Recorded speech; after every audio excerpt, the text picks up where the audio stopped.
அதை எடுங்கள். அடேங்கப்பா, பிரமாதம் எஜமா, பிரமாதம். தங்களை மிஞ்சுவதற்கு ஆளே இல்லை. எவ்வளவு பிரமாதமாக விளையாடினீர்கள். அந்த சுர்ஜன் தலைகீழாக நின்றால் கூட தங்களை கண்டுபிடிக்க முடியாது. ஒட்டுமொத்த தானியத்தையும் தாங்கள் இங்கு வைத்திருப்பது அவனுக்கு தெரியவே தெரியாது. அவன் அந்த இடத்தை நம்பி சென்று முழுவதுமாக ஏமாந்து போய்விட்டான். ஆனால் எஜமான், எனக்கு ஒரு விஷயம் புரியவில்லை. சுர்ஜன் இவ்வாறு செய்வான் என்று உங்களுக்கு எப்படி சந்தேகம் வந்தது? சுர்ஜன் அந்த இடத்தில் இருந்து ரகசியமாக ஓடி ஒளிவதை நான் கண்டுவிட்டேன். எனவே அப்போதே எண்ணினேன் இவனால் நமக்கு பிரச்சனை வரும் என்று. எனவேதான் உடனடியாக ஒட்டுமொத்த தானியங்களையும் இடமாற்றச் சொன்னேன். நீங்கள் இருவரும் இங்கேயே இருந்து இவற்றை பாதுகாத்து வாருங்கள். மிஸ்ஸாவின் ஆட்கள் இங்கு வந்து இதை எடுத்துச் செல்லாத வரை நீங்கள் இருவரும் தான் இதற்கு பொறுப்பு. நான் கூறியது புரிந்ததா? புரிந்தது.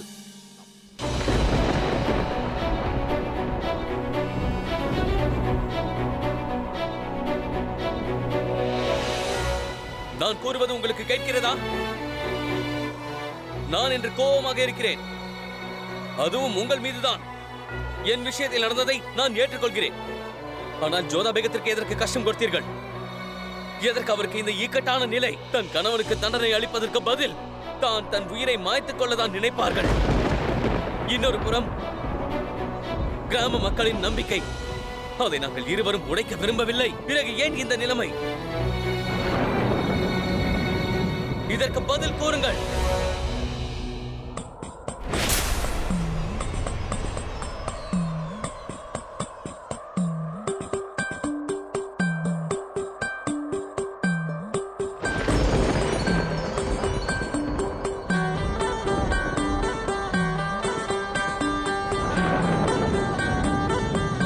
அடுக்கிய கற்களை எரித்து விளையாடி இருக்கிறீர்களா?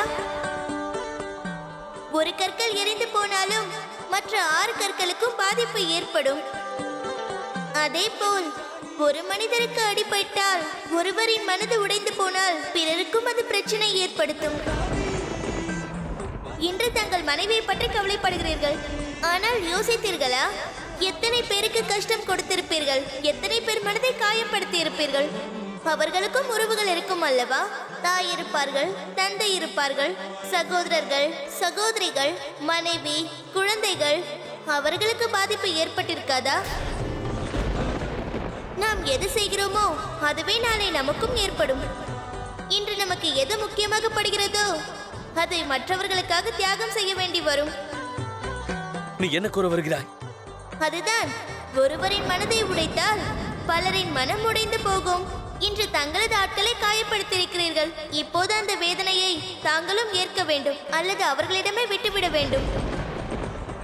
இப்போது அந்த வலிகளை தாங்கள் அனுபவிக்க வேண்டிய நேரம். இதுவரை தங்களால் தான் மற்றவர்கள் கஷ்டப்பட்டார்கள். யார் நீ? எதற்காக என்னிடம் இதை கூறுகிறாய்? என்னை தவிர மற்றவர்களுக்கு நீ ஏன் தென்படுவதில்லை? நான் உனக்குள் இருக்கும் மனசாட்சி பேசுகிறேன். உனக்குள் இருக்கும் இன்னொரு அக்பர், அவனோடு தான் நீ உறங்குகிறாய். உனக்குள் ஒரு நம்பிக்கை இருக்கிறதல்லவா, அதனோடு தான் நீ நடமாடுகிறாய். நான் உனது மனசாட்சி.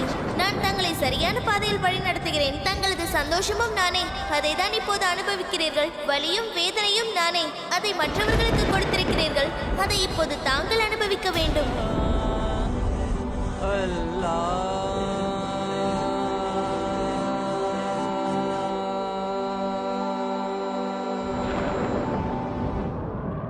ஆனால்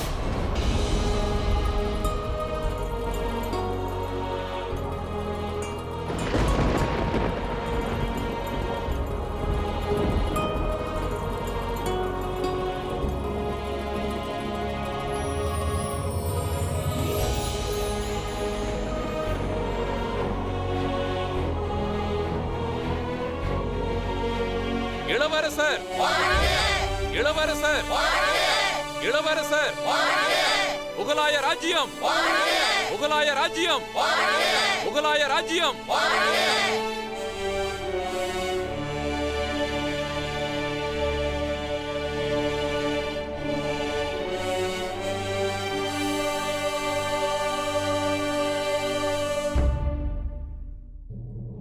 நீ உனது மூத்த சகோதரன் ரஹீமை போல வெற்றியுடன் திரும்பி வா.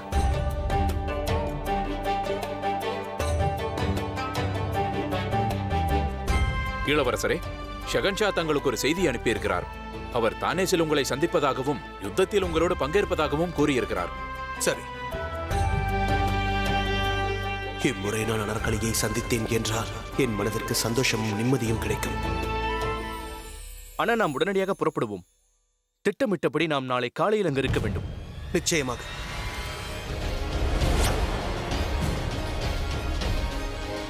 அனைத்தும் நாடகம். வீரர்கள் யுத்தம் புரிவார்கள், இவர்கள் கட்டளை பிறப்பிப்பார்கள். யார் நடன மங்கையின் சத்தத்தை விரும்புகிறாரோ அவரது மனதில் மக்களுக்காக எந்த ஒரு இடமும் இருக்காது. கட்டளை மட்டுமே இடுவார். வீரர்கள் தனது ரத்தத்தை சிந்துவார்கள். ஆனால் இவர்கள் தங்களது கூடாரத்தில் அமர்ந்து கொண்டு மது அருந்திக் கொண்டிருப்பார்கள்.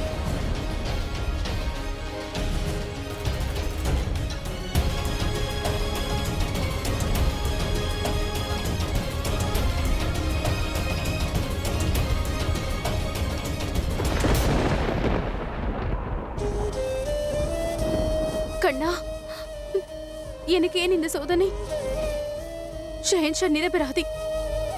என்ன நடந்தாலும் சரி, என் கைகளால் அவருக்கு நான் தண்டனையை வழங்க மாட்டேன். என்னால் அவரை தண்டிக்க முடியாது. அவரை நிச்சயம் தண்டிக்க முடியாது.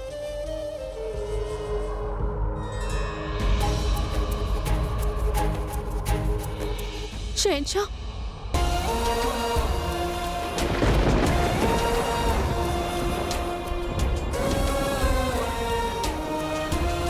உங்களிடம் ஒன்று கேட்க வேண்டும் ஜோதா பேகம்.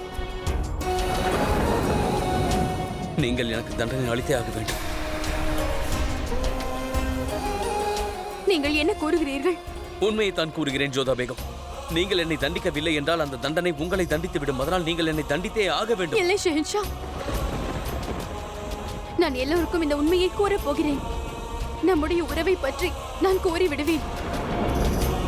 ஆனால் நிச்சயமாக என்னால் உங்களை தண்டிக்க முடியாது. இது தண்டனை இல்லை, இது என் பிராயச்சித்தம் ஜோதா பேகம். என்னை தண்டிக்க யாரோ உங்களை தேர்ந்தெடுத்திருக்கிறார்கள் ஜோதா பேகம். ஆகையால் நீங்கள் என்னை தண்டிக்க வேண்டும். நாளை பஞ்சாயத்தின் முன்பு எனக்கு நீங்கள் தண்டனை கொடுத்தாக வேண்டும். ஆனால் நான் கூறுவதை புரிந்து கொள்ள முயற்சி செய்யுங்கள் ஜோதா பேகம். தெரிந்தோ தெரியாமலோ நான் பல பேர் மனதை காயப்படுத்தி இருக்கிறேன். இப்போது நான் அதை அனுபவிக்க வேண்டும். நான் செய்த தவறுக்கான பரிகாரம் தான் இது. நான் தெரியாமல் செய்திருந்தாலும் அதற்கான தண்டனையை நான் அனுபவித்தே ஆக வேண்டும். இதெல்லாம் உங்களிடம் யார் கூறியது? அந்த சிறுவன் தான்.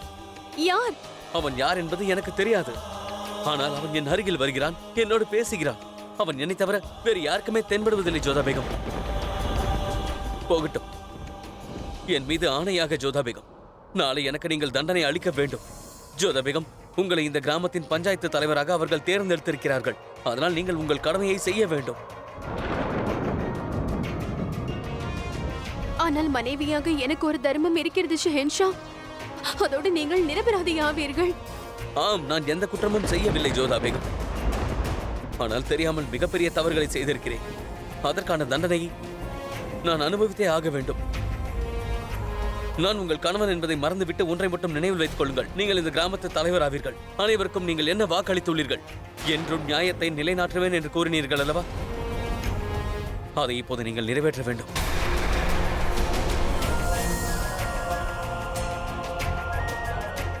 ஷஹன்ஷா, இப்பொழுது இங்கிருந்து செல்லுங்கள்.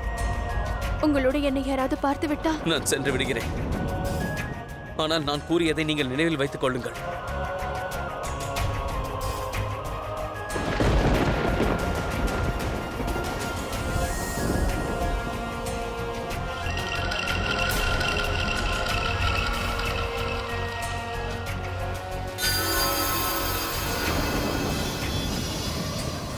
ஏதோ ஒரு விஷயம் உள்ளது.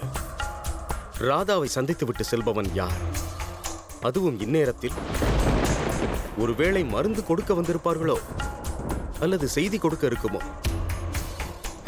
எப்படியோ எவரும் வராமல் இருக்க முடியாது. அவள் அழகு அப்படி, எவரையும் தன் பக்கம் இழுத்து விடுகிறாள்.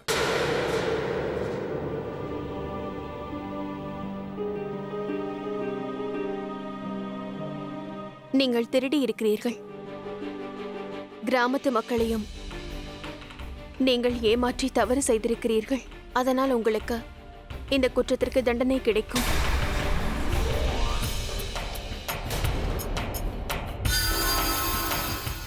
உங்களுடைய தண்டனை இனிமேல் உங்களுக்கு இந்த கிராமத்தில் தங்க அனுமதி கிடையாது. உங்களை இந்த கிராமத்திலிருந்து ஒதுக்கி வைக்கிறோம். இல்லை ராதா அவர்களே,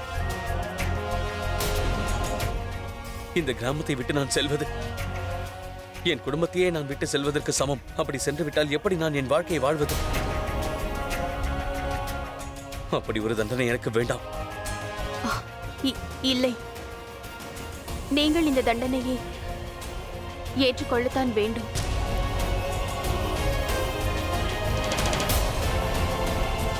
இவன் இக்கிராமத்தை விட்டு செல்ல விரும்பவில்லை. வேறு ஒரு தண்டனை உள்ளது, அதை கொடுங்கள் இவனுக்கு. மற்ற திருடர்களுக்கு கொடுக்கும் தண்டனை. சரி, நான் உங்கள் இரண்டாவது தண்டனை ஏற்றுக்கொள்கிறேன். ஆனால் என்னால் இந்த கிராமத்தை விட்டு செல்ல முடியாது. நான் உங்கள் காலை பற்றுகிறேன். நீங்கள் என்ன செய்கிறீர்கள்? ஜெகதேவ் கூறிய தண்டனையை நீங்கள் எனக்கு தாருங்கள். ஆனால் என்னால் கிராமத்தை விட்டு செல்ல முடியாது. இல்லை, உங்களுக்கு இந்த தண்டனை தான். உங்கள் மனைவியை அழைத்துக் கொண்டு இந்த கிராமத்தை விட்டு சென்று விடுங்கள். மற்றொரு தண்டனை இருக்கிறதல்லவா, அதை எனக்கு தாருங்கள். தாங்கள் என்ன செய்கிறீர்கள்? வாருங்கள், நாம் சென்று விடுவோம். இல்லை, நான் எங்கும் செல்ல மாட்டேன். இங்கு பாருங்கள், எனக்கு இரண்டாவது தண்டனை தாருங்கள். என்னால் கிராமத்தை விட்டு செல்ல முடியாது. நான் உங்களை கெஞ்சி கேட்டுக்கொள்கிறேன்.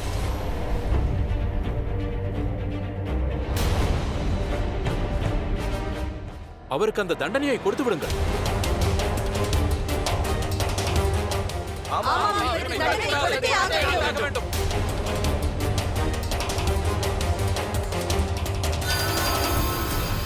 எனக்கு இரண்டாவது தண்டனையை தயவு செய்து தாருங்கள். சரி, அந்த இரண்டாவது தண்டனை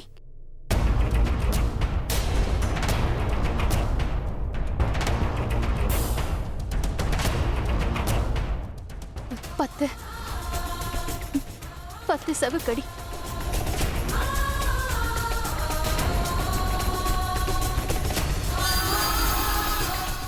நான் கூறுவதை கேளுங்கள், இந்த கிராமத்தை விட்டு சென்று விடுங்கள். இல்லை, நான் 10 சவுக்கடிகளை ஏற்றுக்கொள்கிறேன்.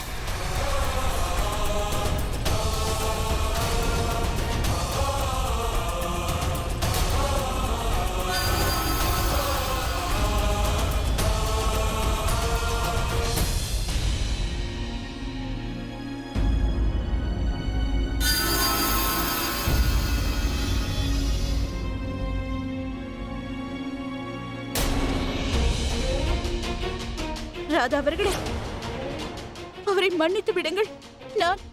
நான் இவரை அழைத்து சென்று விடுகிறேன். இல்லை மதுரா, அனைவருக்கும் ஒரே நியாயம்தான். எனக்கு இதில் சம்மதம்.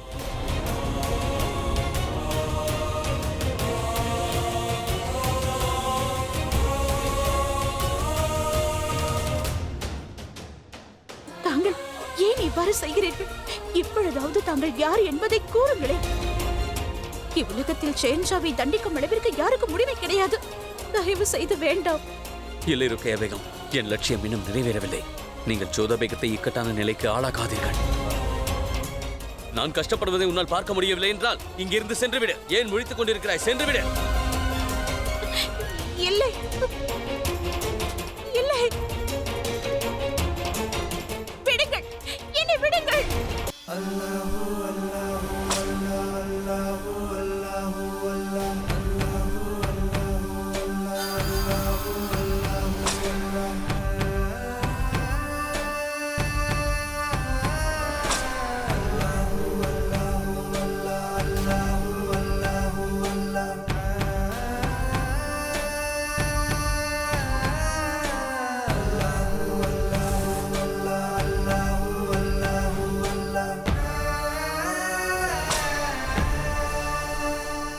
அந்த வலியை இப்போது நீ அனுபவிக்க வேண்டும். உன்னால் பல பேர் கஷ்டப்பட்டிருக்கிறார்கள் அல்லவா? நான் தான் அந்த வலி. நீ மற்றவர்களுக்கு கொடுத்த வலி, அதை இப்போது நீ அனுபவிக்க வேண்டும்.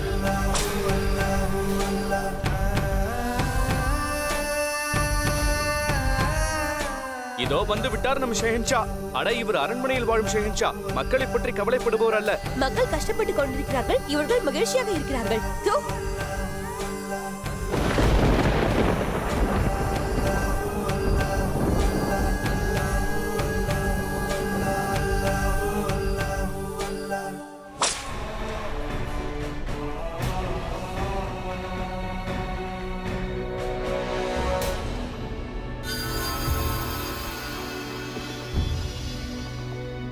பஞ்சாயத்தின் ஆணைப்படி 10 சவுக்கடி கொடுத்தாயிற்று. அவனை விடுவியுங்கள்.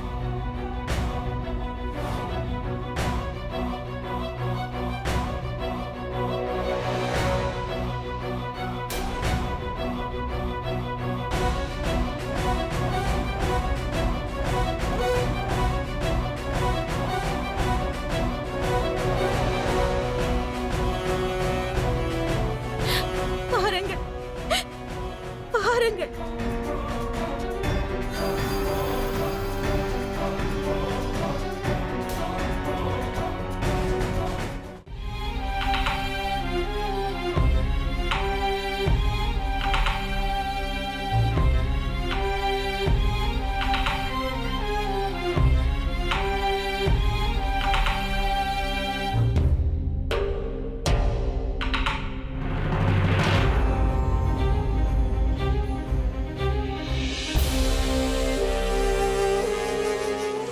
வேண்டாம். இவரை தொட்டு பேசக்கூட முயற்சி செய்யாதீர்கள். சவுக்கால் அடிக்கும்படி தண்டனை கொடுத்துவிட்டு இப்பொழுது தாங்களே இங்கு மருந்து போட வந்திருக்கிறீர்களா? தங்கள் கிரீடத்தை பாதுகாத்துக் கொள்ள உங்களுக்கு அவ்வளவு ஆசையா? தங்கள் கணவருக்கு, இந்துஸ்தானின் பாஷாவிற்கு தண்டனை கொடுத்து விட்டீர்களா? எவ்வளவு கீழ்த்தரமானவர் நீங்கள்! நீங்கள் கூறுவது சரிதான் ருக்கியா பேகம்.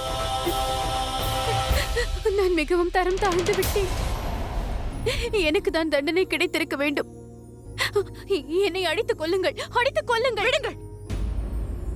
ஏனென்றால் இன்று நான் செய்த தவறுக்கு எனக்கு மன்னிப்பு கேட்கும் யோகிதையே கிடையாது. ஆனால் நான் என்ன செய்வது? ஷெஹன்ஷாவின் கட்டளையை என்னால் மீற முடியவில்லை. ஆகையால் தான் இவ்வாறு செய்தேன். அதோடு இது மிகப்பெரிய தண்டனையாகும். என்னுடைய கணவருக்கு என்னால் மருந்து கூட போட முடியவில்லை.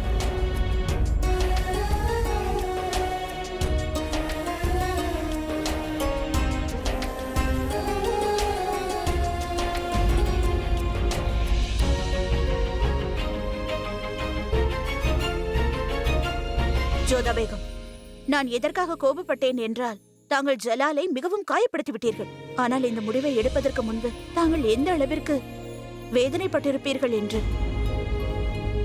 தண்ணீர். ஜோதா பேகம், சென்று தண்ணீர் எடுத்து வாருங்கள். அதை என்னிடம் தாருங்கள்.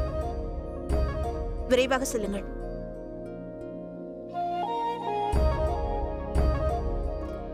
நான் மிர்சா அகீமுடன் சேர்ந்து இந்த இடம் வரை வந்துவிட்டேன். மான்சிங் அவர்களே, அடுத்து என்ன செய்வது? நாம் இவர்களோடு சேர்ந்து கொண்டு முகலாயர்களை எதிர்க்க வேண்டுமா? அதோடு தாங்கள் இங்கு அதிக நேரம் இருப்பது நல்லது கல்ல. அந்த அகீம் மனதில் என்ன இருக்கிறது என்று ஒன்றும் தெரியவில்லை.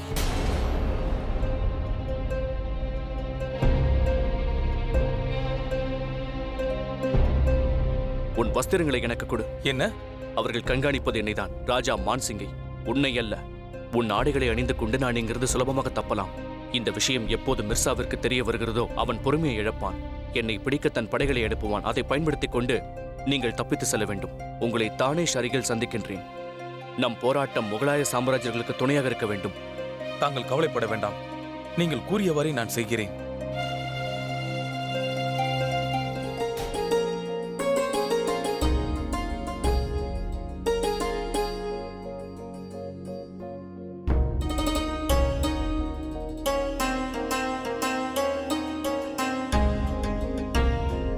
உங்களுக்கு தெரியும் அல்லவா, உங்கள் கண்களில் கண்ணீர் வந்தால் என்னால் தாங்க முடியாது என்று.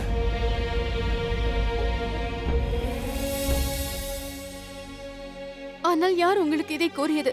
சவுக்கடி பற்றி யார் கூறியது? உங்களை கிராமத்தை விட்டு செல்லும்படி தானே தண்டனை கொடுத்தேன். நீங்கள் ஏன் அதை ஏற்றுக்கொள்ளவில்லை? ஏனென்றால் நான் அந்த வலியை அனுபவிக்க நினைத்தேன். சவுக்கடி எவ்வாறு இருக்கும் என்று. நான் என்னை சேர்ந்த பல பேருக்கு பல தண்டனைகளை அளித்திருக்கிறேன். நான் மற்றவர்களுக்கு அளித்த தண்டனையோடு ஒப்பிட்டு பார்க்கும்போது இதெல்லாம் ஒன்றுமே கிடையாது.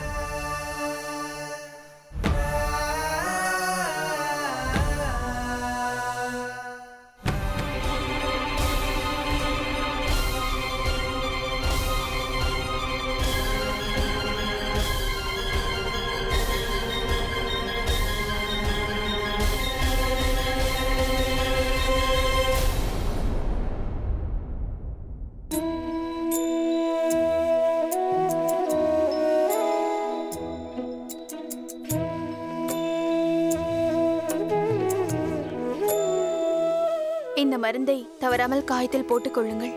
உங்கள் காயம் அனைத்தும் சீக்கிரமாக குணமாகும்.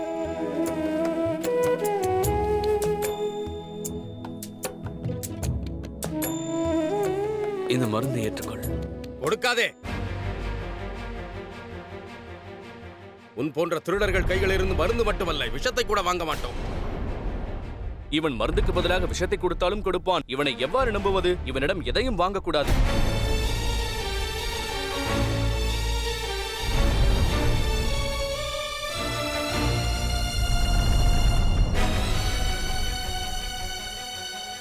ஏய், எங்கு சென்று கொண்டிருக்கிறாய்? இனி நீ இங்கு எந்த வேலையும் செய்ய தேவையில்லை. போ இங்கிருந்து. நீ கூலி வேலை செய்தால் போதும். அனைத்து மூட்டைகளையும் எடுத்துக்கொண்டு சமையல் அறையில் வைத்து விட்டு வா.